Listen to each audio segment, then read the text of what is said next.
प्रदेश में गोला नदी पर 38 करोड़ की लागत से बनने वाले जमरानी बांध को मिल गई वित्तीय शासन की स्वीकृति। कैबिनेट में इसके प्रस्ताव को दी गई मंजूरी।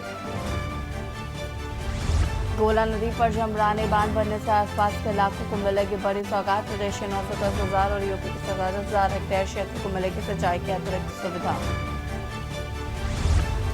ठगी के लिए 45,000 सिम कार्ड खरीद कर लोगों से करोड़ों ठगने वाले आरोपी को उसके जिले से किया गिरफ्तार। दून निवासी व्यक्ति से भी की थी 80 लाख रुपए की ठगी।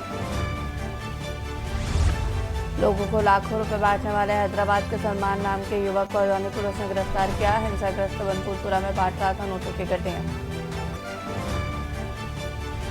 उत्तराखंड में पिछड़ा रहा मौसम का मिजाज। बद्रीनाथ केदारनाथ में तीसरे दिन भी बर्फबारी का सिलसिला जारी। दोनों धामों में जम चुकी है 3 फीट बर्फ। पहाड़ियों में उड़ी सफेद चादर।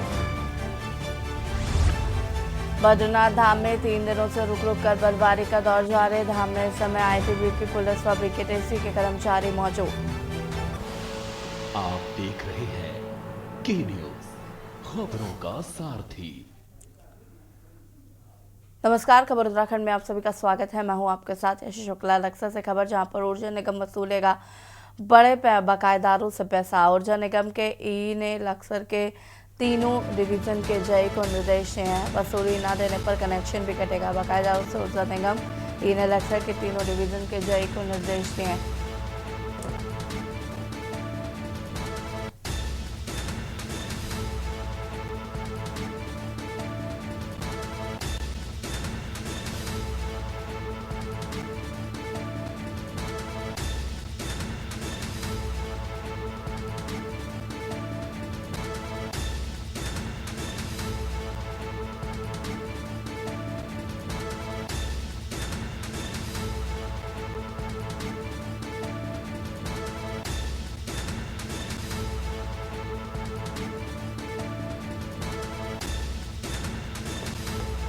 ऊर्जा निगम वसूलेगा बड़े बकायेदारों से पैसा। ऊर्जा निगम के ई ने लक्सरों के तीनों डिवीजन के जय को निर्देश दिए हैं।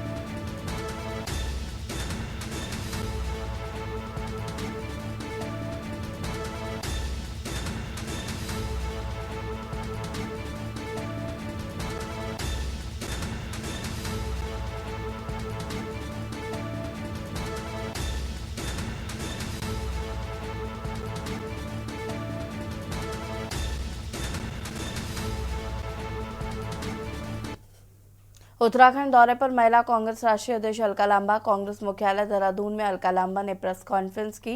भाजपा के राज में महिला उत्पीड़न बढ़ा है। देवभूमि में भी महिला अपराध बढ़ रहे हैं। कांग्रेस बढ़ते महिला अपराधों पर चुप नहीं बैठेगी। महिला कांग्रेस पीड़ित महिलाओं की मदद करेगी।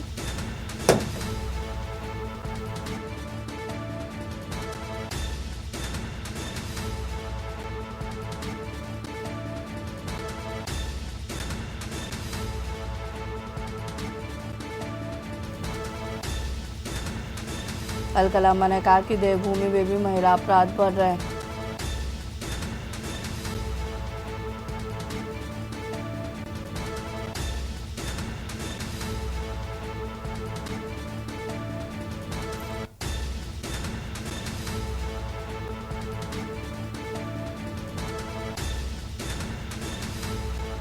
कांग्रेस मुख्यालय देहरादून में अलका लांबा ने प्रेस कॉन्फ्रेंस की।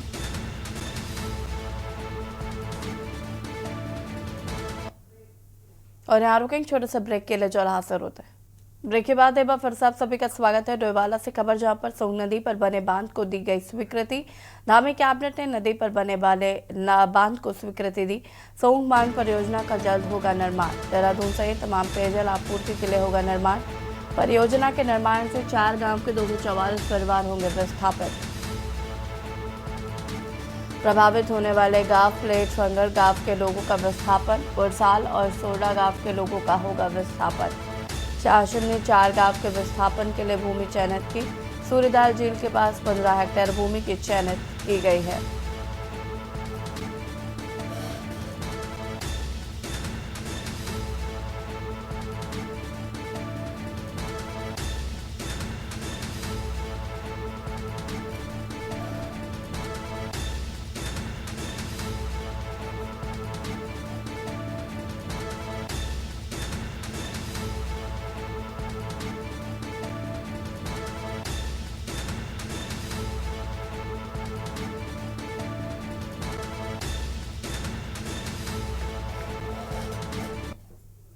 काशीपुर तहसील में पटवारी का प्रदर्शन, विजिलेंस की कार्रवाई से पटवारी नाखुश। रिश्वत लेने के आरोप में बिजनेस से किया था गिरफ्तार।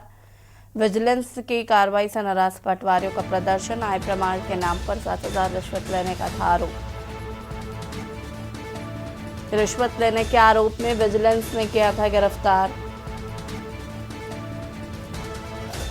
विजिलेंस की कार्रवाई से नाराज पटवारियों का प्रदर्शन।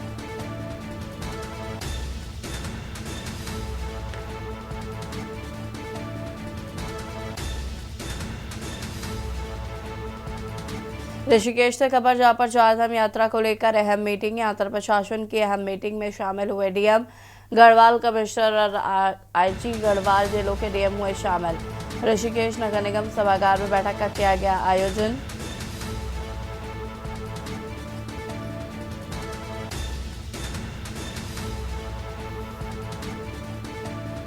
ऋषिकेश नगर निगम सभागार में बैठक का आयोजन।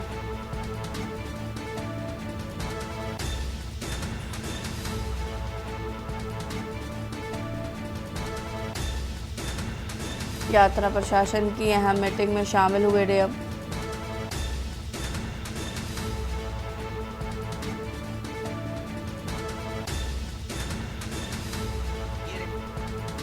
ऋषिकेश नगर निगम सभागार में अहम मीटिंग।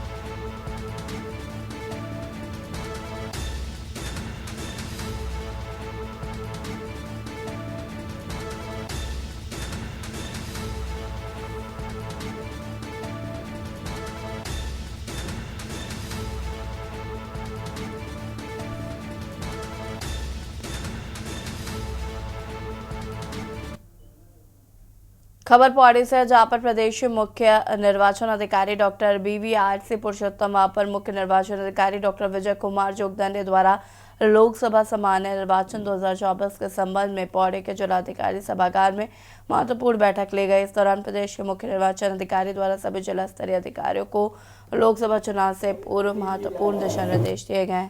उन्होंने बताया कि पिछले लोकसभा चुनाव में गढ़वाल संसदीय सीट में 55% मतदान हुआ था। इस बार इसको बढ़ाने का लक्ष्य आयोग ने रखा है, जिसके जरिए नुक्कड़ नाटक व जागरूकता अभियान के माध्यम से लोगों को अधिक से अधिक मतदान करने हेतु जागरूक किया जाएगा।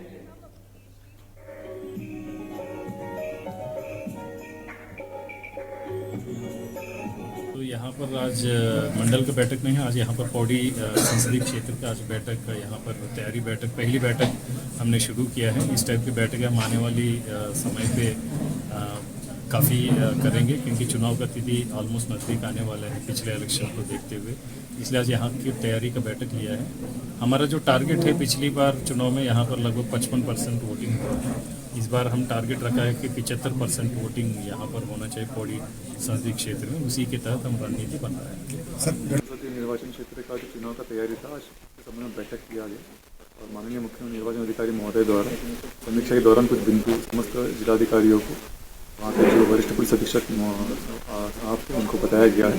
सभी ARO की तैयारी के बारे में समीक्षा किया गया। अभी वर्तमान में जो हम स्ट्रॉन्ग रूम और काउंटिंग सेंटर का निरीक्षण भी कर रहे हैं, वहाँ पर किस तरीके से पोस्टल बैलेट काउंट किया जाएगा, कितने टेबल लगाए जाएंगे और जो स्ट्रॉन्ग रूम बनाया जाएगा उसकी व्यवस्था के लिए पर्याप्त सुरक्षा की व्यवस्था यहाँ पर हो सकती है अथवा बना सकती है, उसके बारे में समीक्षा की जा रही है। सभी व्यवस्था सुनिश्चित करने के निर्देश DM साहब को दिया गया।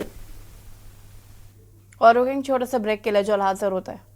ब्रेक के बाद एक बार फिर से आप सभी का स्वागत है। लक्सर में आंगनबाड़ी कार्यकर्ता सेविका मिनी कर्मचारी संगठन के बैनर तले अध्यक्ष नीलम शब्दों और उपाध्यक्ष के नेतृत्व में सैकड़ों आंगनबाड़ी कार्यकर्तियों ने लक्सर उप जिलाधिकारी गोपाल सिंह चौहान को 4 सूत्रीय मांग पत्र, मुख्यमंत्री के नाम ज्ञापन सौंपा। मांगे पूरी नहीं होने तक कार्य बहिष्कार की चेतावनी देने के साथ ही लक्सर तहसील परिसर में धरने पर बैठ गए। आपको बता दें, लक्सर तहसील परिसर में सैकड़ों आंगनबाड़ी कर्मचारी अपनी 4 सूत्रीय मांगों को लेकर SDM को ज्ञापन देने के साथ ही धरने पर बैठ गए। संगठन के अध्यक्ष नीलम ने बताया कि 18,000 रुपये प्रतिमाह मानदेय सरकार तय करे और गोल्डन कार्ड के साथ ही आंगनबाड़ी कर्मचारी को 2 लाख की सहायता दी जाए और जो अतिरिक्त कार्य दिया जाता है उनमें हटाया जाए।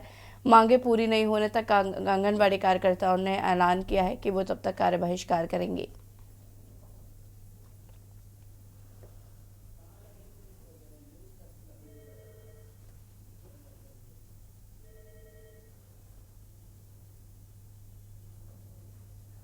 इतनी मेहनत से कार्य कर रही हैं, अगर उन्हें उन्हीं की मेहनत का पूरा दाम न दिया जाए तो सरकार क्या देगी। महिलाओं को वैसे तो बढ़ावा दिया जाता है कि वे बाहर आके काम करें, लेकिन अगर उन्हें उनकी मेहनत का पूरा मेहनताना ना मिले तो क्या करेंगी, वे अपना घर कैसे चलाएंगी। बहुत सी हमारी बहनें इसी नौकरी पे डिपेंड है। अगर उन्हें अपना घर चलाने के लिए अधिक से अधिक मजबूरी करनी पड़ रही है और वे इतना मजबूर होकर इस नौकरी में लग रही हैं, अपना टाइम दे रही हैं, तो कम से कम सरकार को ये चीज़ तो देखनी चाहिए कि उन्हें उनका मेहनताना पूरा मिले। सभी आंगनवाड़ी उपस्थित हैं, वो अपने संगठन के साथ हैं। और दूसरा, हम लोगों ने पहले रैली के माध्यम से, धरने के माध्यम से सरकार को अपने ज्ञापन सौंपने चाहे, लेकिन सरकार हमसे ना मिल रही है, ना हमसे बात कर रही है, ना हमारे किसी भी बातों को सुनने को तैयार है।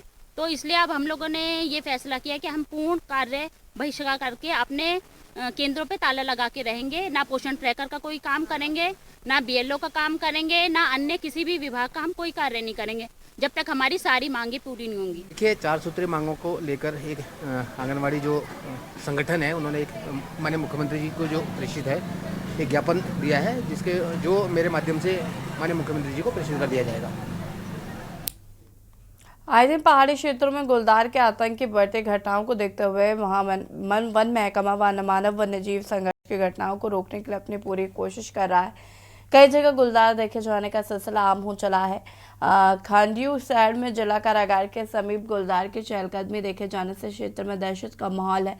बीती देर शाम को जिला कारागार के समीप एक नहीं दो गुलदार चहलकदमी करते हुए देखे गए। जिला कारागार की बाहरी दीवार से गुजरते इन गुलदारों का वीडियो कैद होने के शाम के वक्त आम राहगीरों के लिए पैदल अकेले आवागमन के लिए भय का माहौल क्षेत्र में बना हुआ है। एक गुलदार यहाँ से नीचे को उतर रखा है अभी।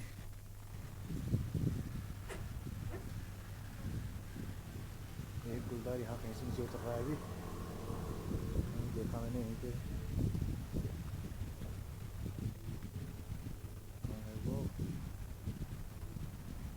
एक तो उधर है अभी, उसके ऊपर बैठा हुआ है।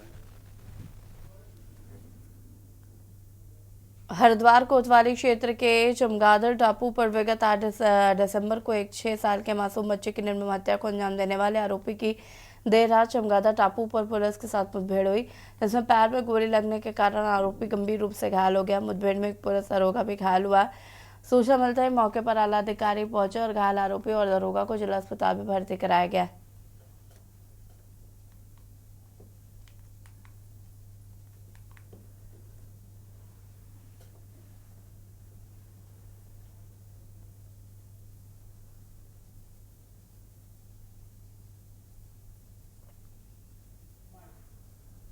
दिसंबर 8 दिसंबर के दिन चमगादड़ टापू में एक मासूम बच्चा उसकी बड़ी निर्मम तरीके से हत्या कर दी गई थी। और वो 6 साल का बच्चा जिसका गला घोंट के और काफ़ी निर्मम तरीके से हत्या की गई थी। पुलिस अब काफ़ी संजीदगी से इस पूरे मामले की तहकीकात कर रही थी और उसमें लगातार जैसी विवेचना हमारी आगे बढ़ी, उसमें एक व्यक्ति जो संदिग्ध था, जिस पर लगातार हम लोग उसको सर्च कर रहे थे।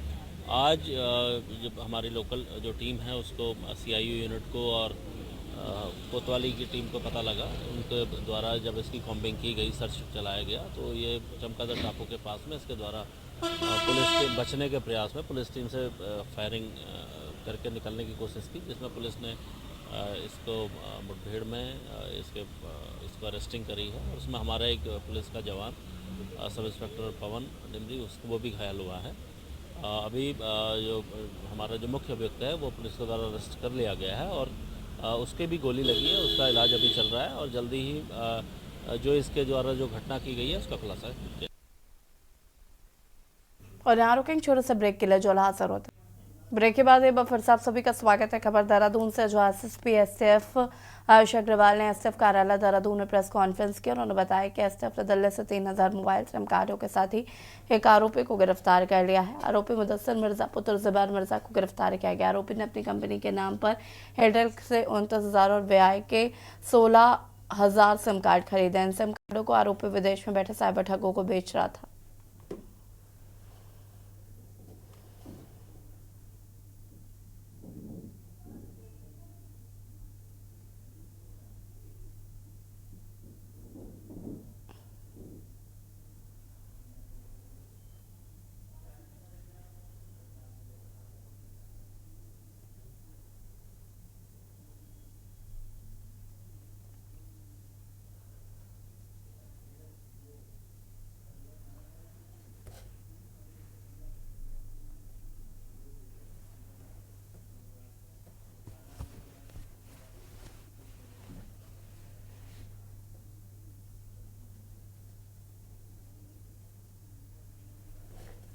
हेलो।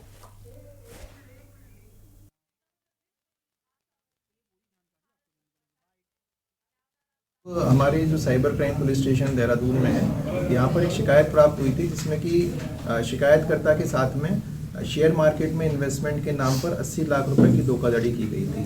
तो इसमें हमारे द्वारा एफआईआर रजिस्टर करके इन्वेस्टिगेशन की जा रही थी और इन्वेस्टिगेशन के दौरान ही इसमें जो हमने कल देर रात दिल्ली से एक अभियुक्त को गिरफ्तार किया है और इसमें जो बड़ी संख्या में लगभग 3000 सिम कार्ड इसके पास से बरामद किए गए हैं। हाँ।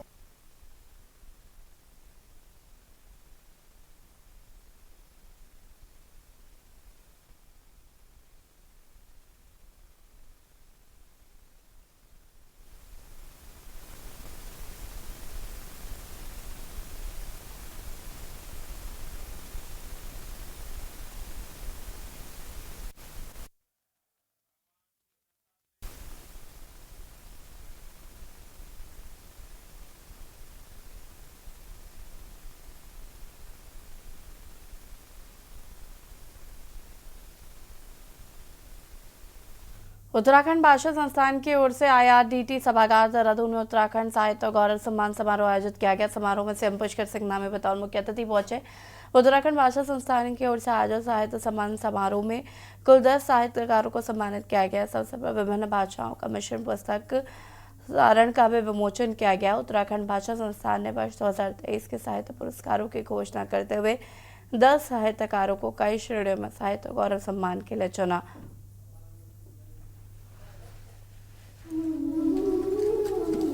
संस्थान का जो शुरुआत हुई थी, इसका उद्देश्य यही था कि विभिन्न बोली भाषाओं को बढ़ावा दिया जाए, जो उत्थान के लिए काम किया जाए और नई पीढ़ी भी जो है भाषा और अपनी बोलियों से पृथक न हो, उससे जुड़ करके अपनी संस्कृति के वहाँ के साथ साथ साहित्य और कविताओं के माध्यम से समाज की, देश की सेवा करने का काम करें।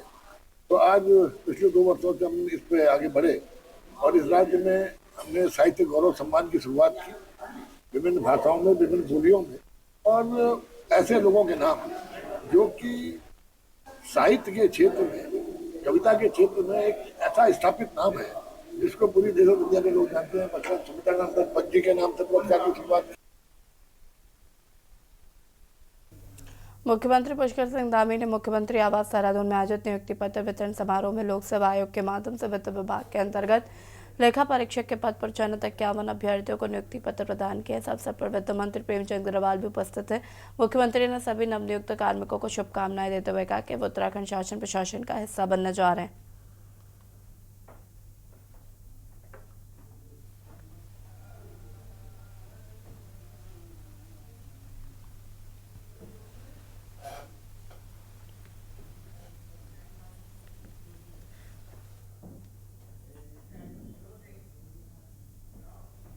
और खबर उत्तराखंड में फिलहाल इतना ही। देखते रहिए के न्यूज़ इंडिया। नमस्कार।